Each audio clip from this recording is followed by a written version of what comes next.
always been fond of leather notebooks and leather journals just because of the vintage aesthetic that they have. And lately I've been seeing so many of the Louise Carmen and the Traveler's notebooks across Pinterest and in videos, and I felt so inspired to make my own because it's pretty straightforward and you can customize them so much. So today I'm just showing you the process that I took to make my own leather journals. So here's a sort of list of all of the supplies that I gathered. The most important thing is a piece of leather that you can find for fairly cheap. You want a exacto knife or a rotary cutter to cut it. I used sandpaper for the edges. You need the elastic for the center, and then a grommet set that usually comes with the tools that you need to actually inset the grommets. And I have some grid paper and a ruler, and I wanted to make a template before I started to cut the leather just so you can figure out the actual dimensions that you want before you cut into your leather piece. So before starting this project, I did browse plenty on Pinterest. I kind of was obsessed with this idea and making my own for a while, so I was looking at pictures a while before I started the project. And I was looking at different lengths of leather, the way that the leather would overlap itself, and trying to get ideas for how I wanted mine to be.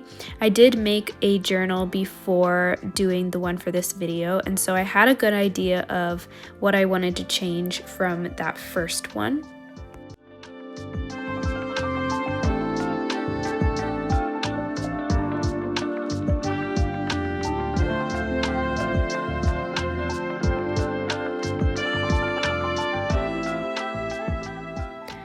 So throughout this process, I've been referencing back to this first journal. I made this about a week before I started this one for the video, but this is my first journal that I made. It's my first attempt. I made it at my parents' house, so I didn't film the process of making it, but the process is pretty much the exact same as I'm going to show you. I did make a couple of adjustments to the size because after making this one, I had, some thoughts, and I'll share those with you. This first journal was roughly 9.5 inches by 16 inches, which is quite a bit longer. And you'll see that I have a lot of excess leather that can fold under that front piece of leather and wrap around. The goal of this initially was that as my journals get thicker, or no matter what I put in here, I have that extra leather that is tucked inside that will ensure that the book always closes and that it's never showing the journals inside. But for my second attempt, my rectangle was 9 inches by 14.5 inches. And actually, I cut the leather a little bit crooked the first time, so I retrimmed it, and that actually gave me closer to 14.25 for the total length, but the width of the journal was still 9 inches. So for the width, I really only took off that 1/2 inch, but it does feel better. It feels like it's the perfect size now, and I think the length is pretty much up to you. It's going to depend on the journals that you're putting inside and how much you want the leather to overlap. So I know the pictures of the actual Louise Carmen notebooks, you can see the journals overlap, unlike that first journal that I made where the front piece of leather completely covers the front and you don't see that overlap. Also with that journal, I did not round the corners as much, but you need to decide what you want to cut your leather to, the length and the height of it. So I would first do the template just so you can get a better idea of the actual wrapping around of your books and how much you want it to overlap. But since it is so personal on how long you want the leather to be, I would recommend looking at your notebooks and deciding for yourself. There was another thing that I was thinking of later on with my first journal that I made, and I was a little bit concerned that every time I would open the book to write, that the leather pieces would kind of start to get in the way of me writing. So with this second one, I shortened the length just so that would be less of an issue potentially. So you'll see me work on cutting the leather now. I'm using a gridded cutting mat that has the numbers on it, which is super helpful because then I can just line my ruler up with the lines on the mat and then cut a straight line from there. So that's what I'm doing. I was just measuring my last notebook that I made, just to make sure that that's the length that I wanted. And the first time I cut the leather, I kind of had a problem with the ruler slipping when I was using my rotary cutter. So I did put like a couple of random heavy objects on it just to help keep it in place. And you can use an exacto knife. An exacto knife it works just fine. I was just trimming it here because I did that a little bit crooked. But a rotary cutter works great as well, whichever one you have. Once your leather is all cut out to the right dimensions, and that is the length that you want it to be, you can round the corners. So I just used a piece of washi tape and I just traced around it and then cut it. I find tracing it actually helps first, so I just used a colored pencil and then cut around it. And for this, I did use an exacto knife because I felt like I could get a little bit more precise with that than a rotary blade. So round all the corners. If you don't want to, you don't have to. The first notebook I made, I did round the corners, but not as much as I did here. And as a side note to that step, you can sand the edges. I think this helps with the rounding because sometimes you can't get the rounded corner perfectly with that straight blade. So sanding everything down just makes it look smooth and professional. And then I just did that along the corners and the sides of the notebook just so that they're flat and they're smooth and they're gonna lie nice once you have the finished book.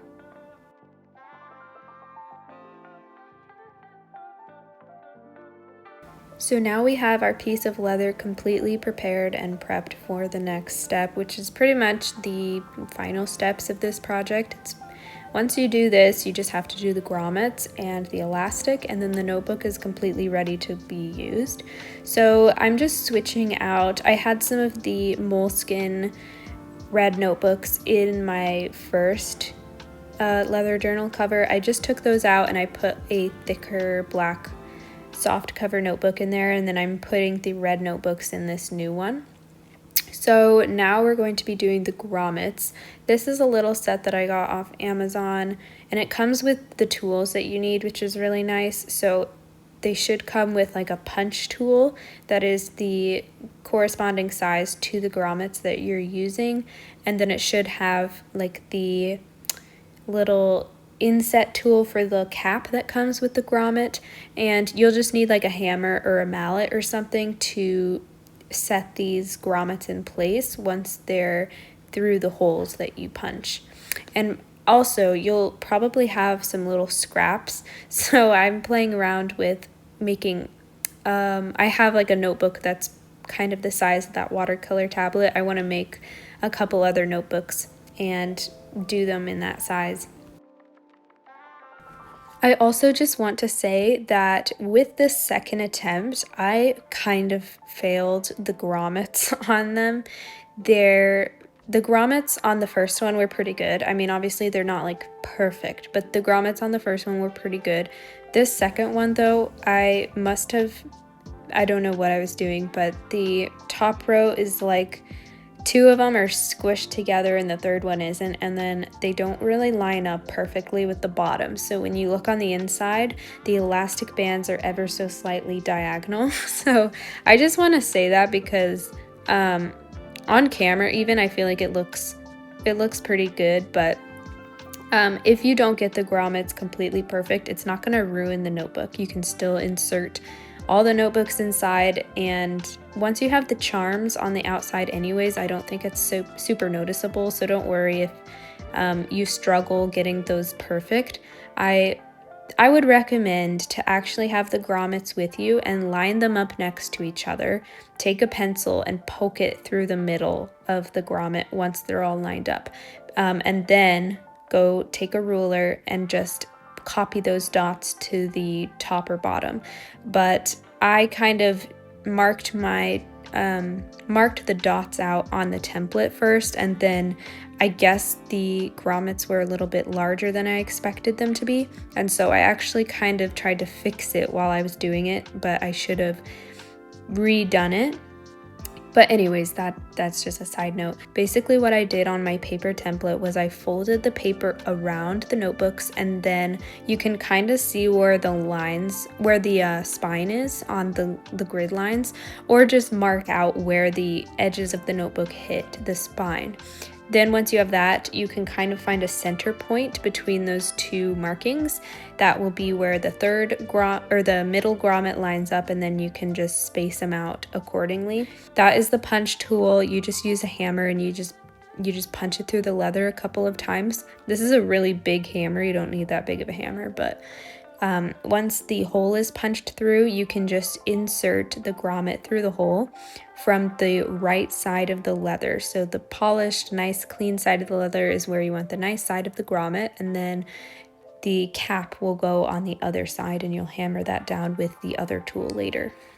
It's kind of hard to explain this, so hopefully you can tell by what I'm doing here, but I'm just going along, hammering all the holes and then putting all of the grommets in, and then I'll go one by one to do the cap on the other side, which I did film, but it's just a little bit hard to show you that because of the way the tool goes underneath the leather. But this is the longest part of the process. Once you get everything hammered, the elastic is super quick and the whole journal is done. I would just recommend pressing it overnight. So once you get through this, it should be pretty fast.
Once you're finished with the grommets and hammering all the caps onto the other side of them, you can use the elastic and string it through the holes. So I do the inner to the outer and then go around and do it on the other side.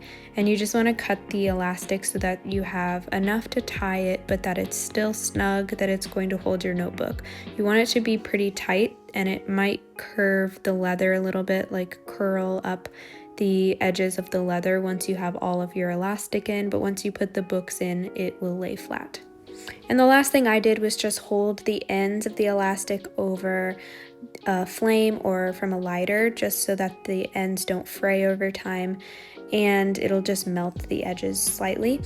And also, I just wanted to say that it's typically easier to string your charms onto the elastic before you put the elastic through. So I only caught that on my last elastic that I just did that, but you can also just open up the ring of a charm and put it over the elastic, but it's typically easier to just put it on there and string it through with it.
Lastly, I added the center elastic that will hold the entire book together. I used 2 holes for this. I've seen it done with just 1 grommet, and you just make a knot on the inside, but I like the look of the 2, and then I just put my charms on the elastic, threaded it through, and then it was all finished. And if you want to press it overnight with a heavy book and something on top of it, it'll help the notebook kind of start to form around the notebooks and lay more flat.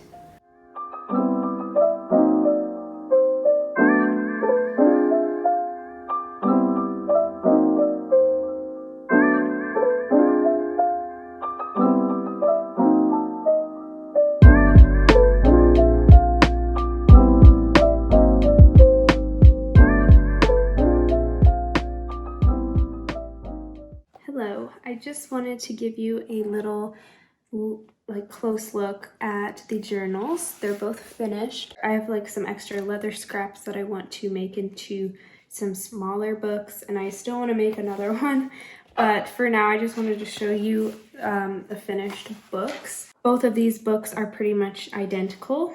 It's just that this one is ever so slightly smaller, rounded corners. You can see the overlap where this one is a little bit bigger and it goes all the way to the edge.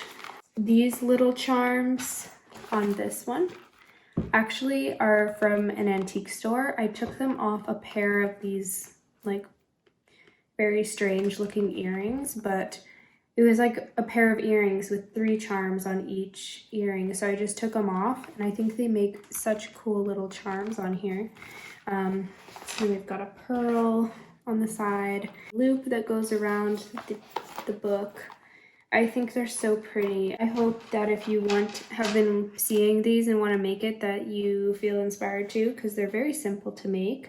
The hardest part is the grommets, and even that is pretty straightforward. Actually, I would say the hardest part is measuring for the grommets, but the actual punching the holes and stuff is pretty straightforward.